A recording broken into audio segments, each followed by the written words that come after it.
Beautiful Life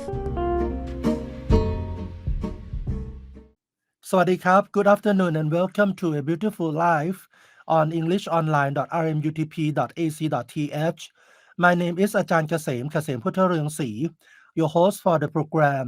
A Beautiful Life is a program broadcasted every Monday from 1 p.m. to 1:30 p.m. Articles and information about life lessons or good phrases from the books or websites will be presented in this program, together with the latest news from Rajamongkol University of Technology Pranakon for you to enjoy. Today we start with the article from China News Asia. They said, Mom was right when she said don't talk to strangers. Children as young as 10 in Singapore are sharing personal information with strangers they meet online or even meeting with them in person. Palo Alto Network's Caribel Chai looks at what it will take to make the internet a safer place for children. Caribel Chai reported from Singapore. We are taught as kids to never talk to strangers, whether at the playground or walking home from school. The advice was drilled into us. If a stranger approaches us offering a ride or treats like candy, we were to yell for attention and run away. In the modern day of the internet and social media platforms, this wisdom doesn't seem to be translating to the online world. Behind screens and avatars, there are individuals with malicious intent preying on the vulnerable. Reports of children and teens being raped or killed after meeting up with people they met online are enough to make parents want to lock away all screens forever. Worryingly, a recent survey by the Ministry of Communications and Information or MCI of gamers aged between 10 and 18 indicates that not only are our children playing with strangers, 14% are also chatting with them about non-gaming related topics, sharing personal information and even meeting them in person. How should parents process this information? What can they do to protect their children? What are tech companies doing to track online dangers? Who should bear the responsibility for any rats in protecting children on the internet? These questions have been raised in the disclosure around the potential dangers children face online. Amid a push for tech companies and governments to do more to keep them safe. In a remarkable moment during a very U.S. Senate hearing in January, Meta CEO Mark Zuckerberg was made to give a public apology to the family of victims. I am sorry for everything you have all been through, he said. No one should go through the things that your families have suffered. Highly impressionable va- and vulnerable. Given that the digital environment is an intrinsic part of children's life, raising the level of internet safety require a collaborative approach, improving parents, educators, and technology providers, supported by uh, stringent regulations. Young people, being highly impressionable, are especially sus- susceptible to online threats. They have grown up in a world where data sharing over the internet is a norm. For instance, messaging to gaming and social postings. They are not shorts or avenues for information exchange. It's also become exceedingly common for children to stumble across inappropriate sites and content. The content exposure to these platforms and content creates a distorted sense of normal, normalcy, leaving them vulnerable to various forms of abuse, such as cyberbullying, exposure to sexual predators, unrealistic beauty standards, self harm, and more.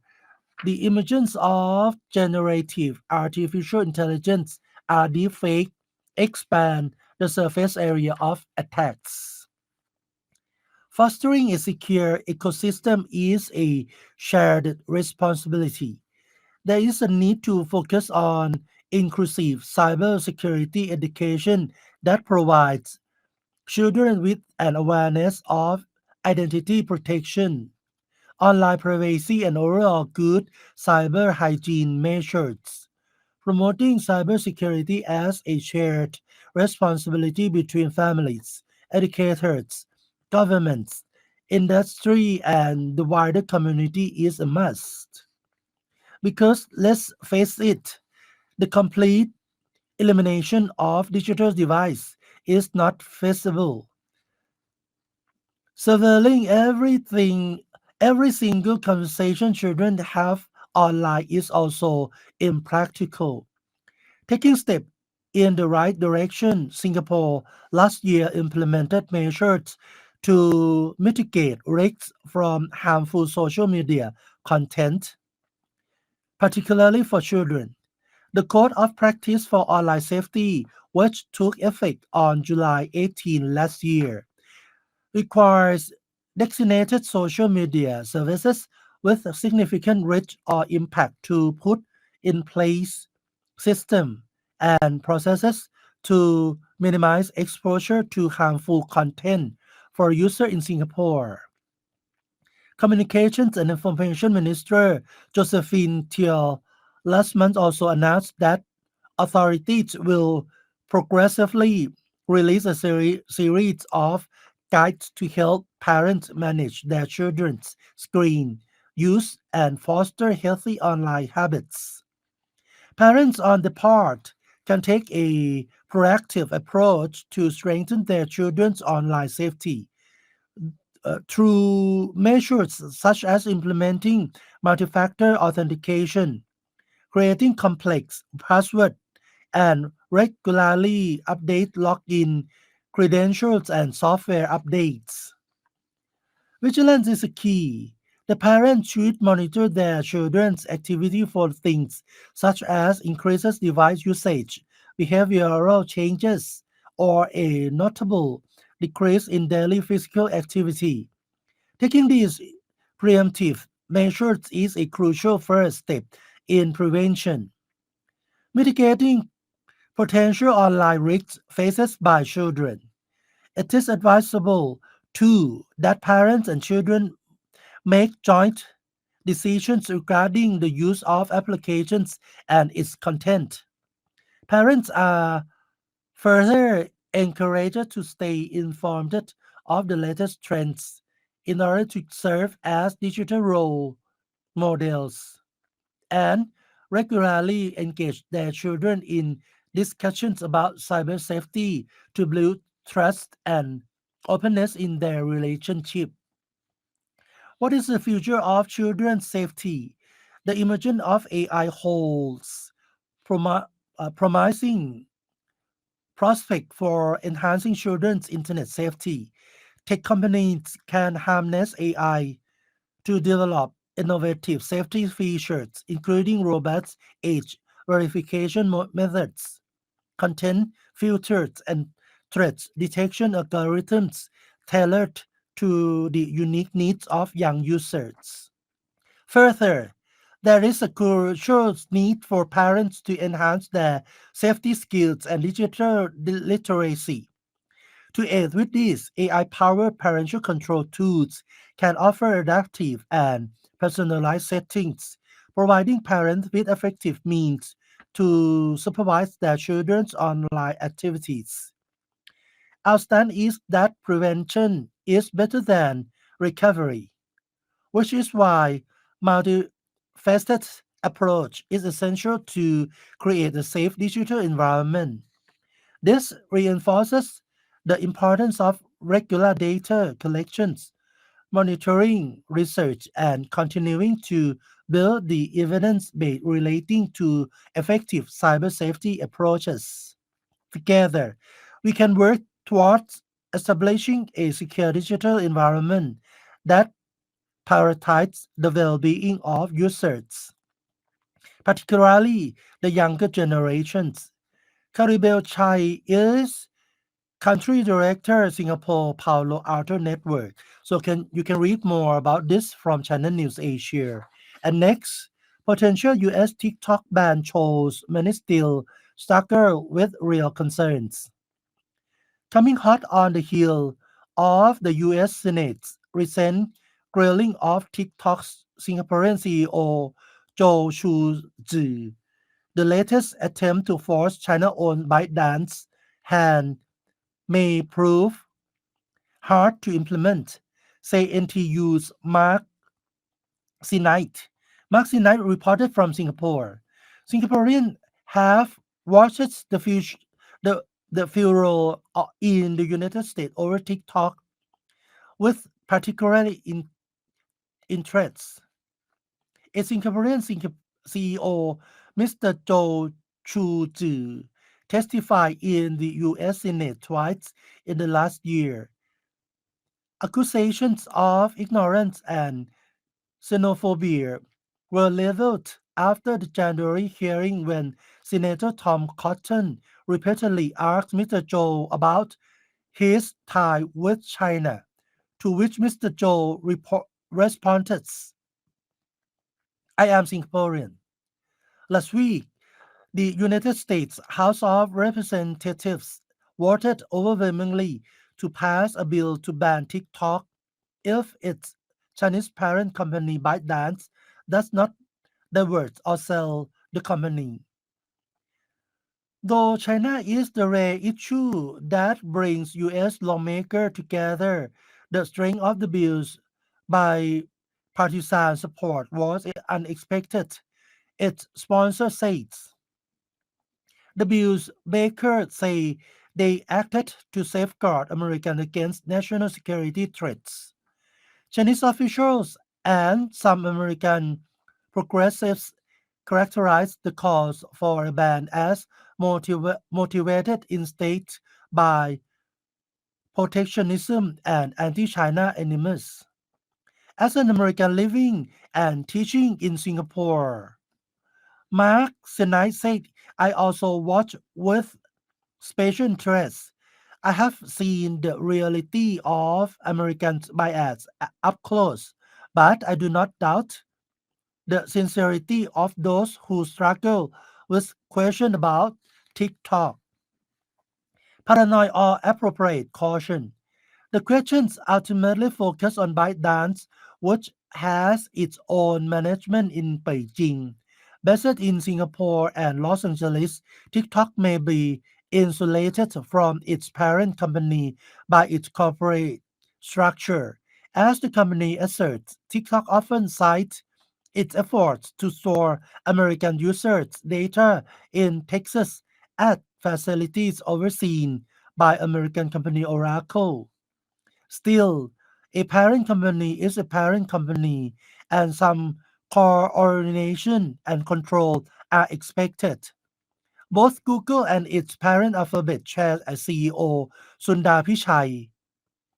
As the CEO of parent company Meta, Mark Zuckerberg oversees Facebook and its other platforms.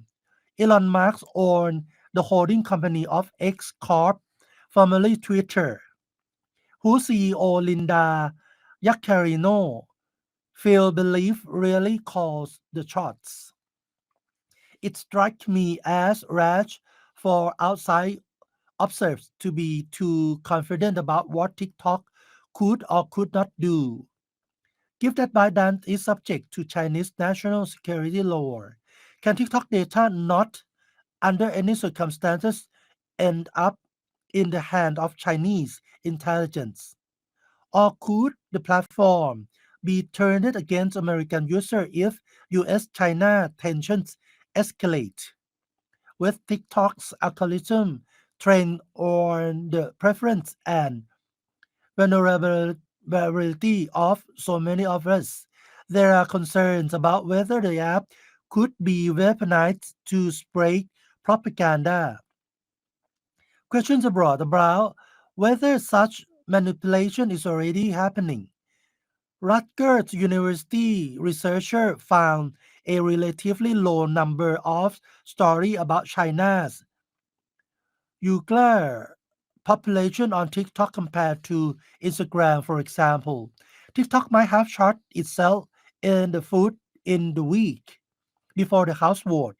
American TikTok users overwhelmed their congressperson's telephone lines after an in-app notification asked them to enter their postal code and then enable them to call the representative's office number with the press of a button.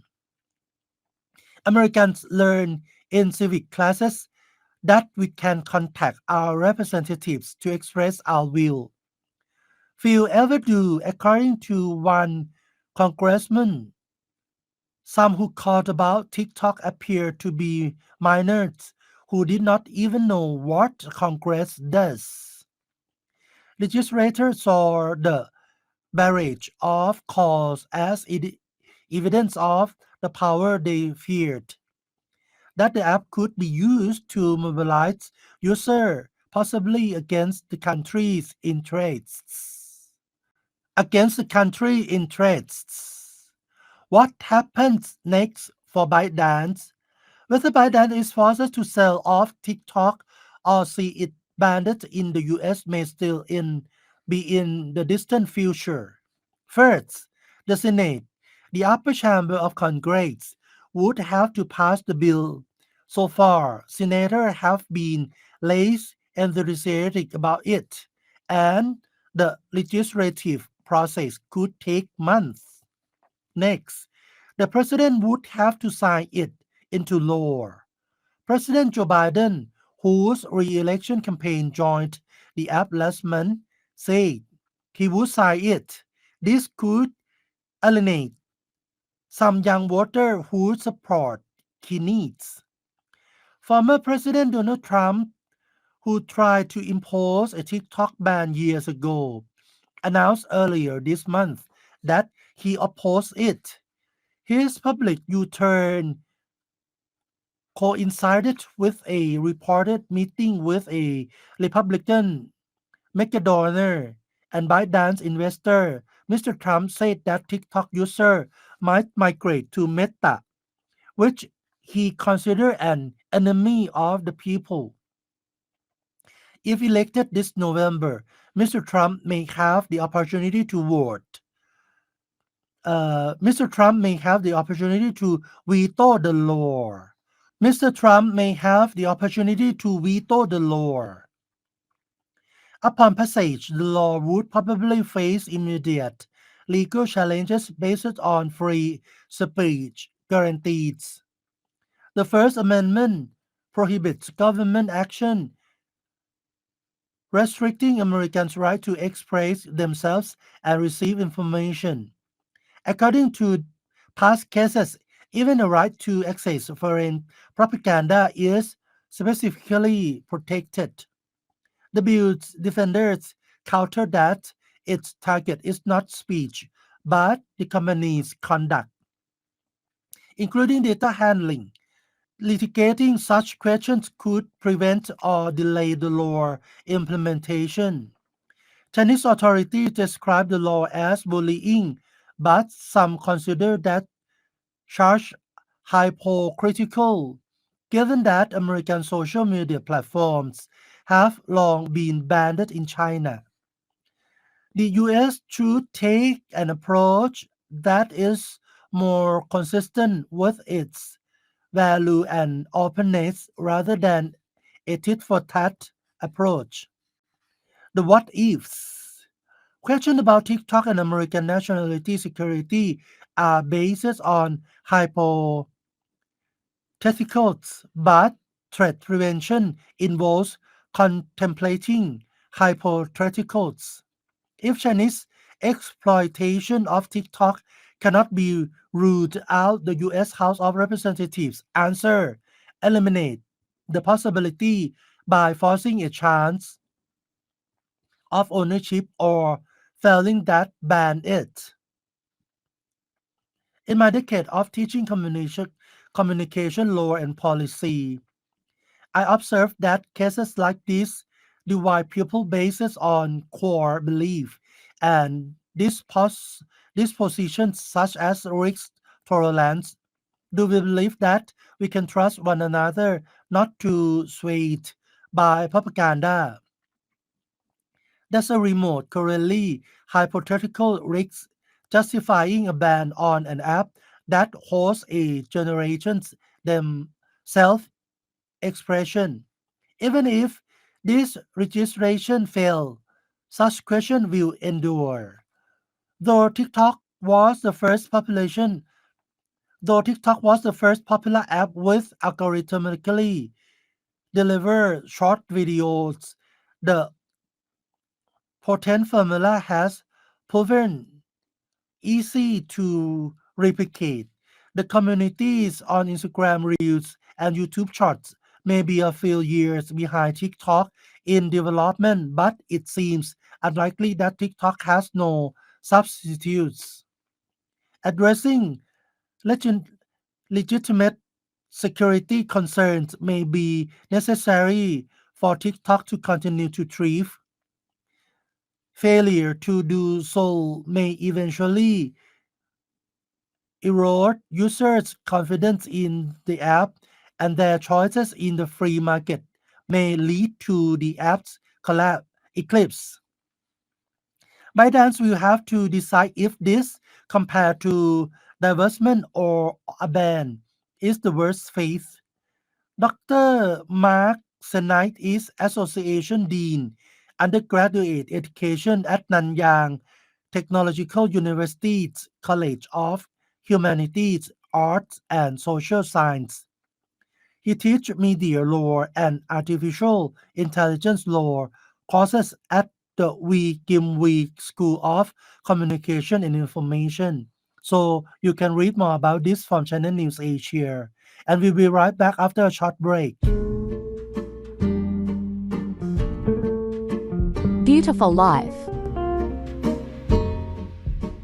You are listening to A Beautiful Life on englishonline.rmutp.ac.th. We are back to the news from Rajamongkol University of Technology, Panakorn. The first one, Rajamongkol University of Technology, Panakorn organized a training course on essential oil extraction techniques for using it as raw materials for developing cosmetic and health care products.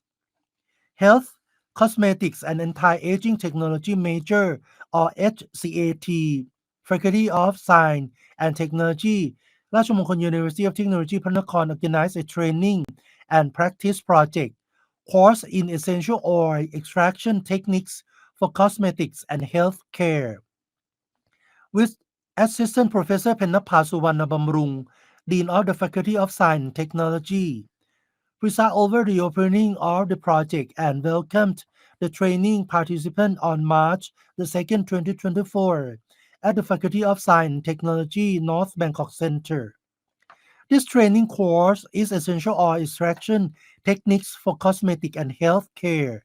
It's organized for those interested to gain knowledge about essential oils, extraction, and practical skill in extracting essential oils from medicinal plants or natural products with various solvents appropriately in order to efficiently use essential oils and extracts, hydrosols as raw materials for developing cosmetic and healthcare products. The training topics include essential oil and hydrosol extraction techniques. The speaker was Assistant Professor Dr. Warawit Chansuwan. Topic: Nanotechnology development for formulating essential oils in cosmetic and other applications. The speaker was Dr. Warayut Sachomsang, Senior Researcher, National Nanotechnology Center, and the topic of testing antioxidant activity. The speaker was Assistant Professor Dr. Sirirat Panit. In addition, the participants also practice formulating shampoo products that also contain essential oils and hydrosol, which receive the attention of training participants from many sectors, both government and private sectors, students and entrepreneurs interested in production or develop product formulas from essential oil numbering 25 people.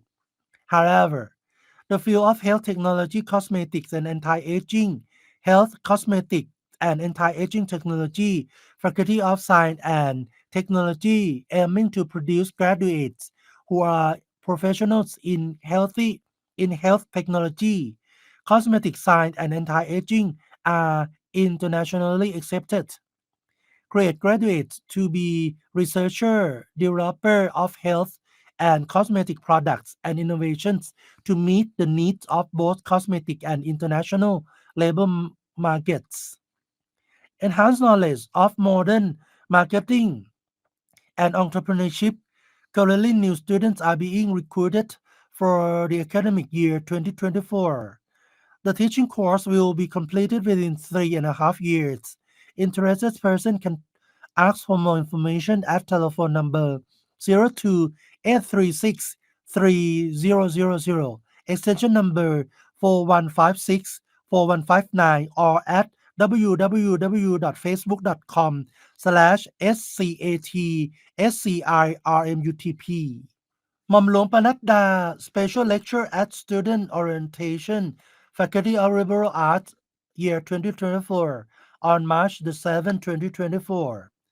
Assistant Professor Yuttapum Suvarnaved, Dean of the Faculty of Liberal Arts, Rajamangkol University of Technology, Pranakon, share the opening of the final orientation ceremony for students of the Faculty of Liberal Arts academic year 2024 at Wang Nang Leung for Conference Room LA 303, Hotel and Tourism Operations Building, Faculty of Liberal Arts, ราชมงคล University of Technology พระนคร พาณิชยการพระนคร Center, by being honored by หม่อมหลวงปนัดดา ดิษกุล Member of the Senate, Chairman of the สมเด็จกรมพระยาดำรงราชานุภาพ Museum and Library, gave a lecture on the topic Civic Duties Towards a New Normal Society under the Royal Pavilion, ออกหน้าที่พลเมืองสู่สังคมวิถีใหม่ใต้ร่มพระบารมี and a lecture on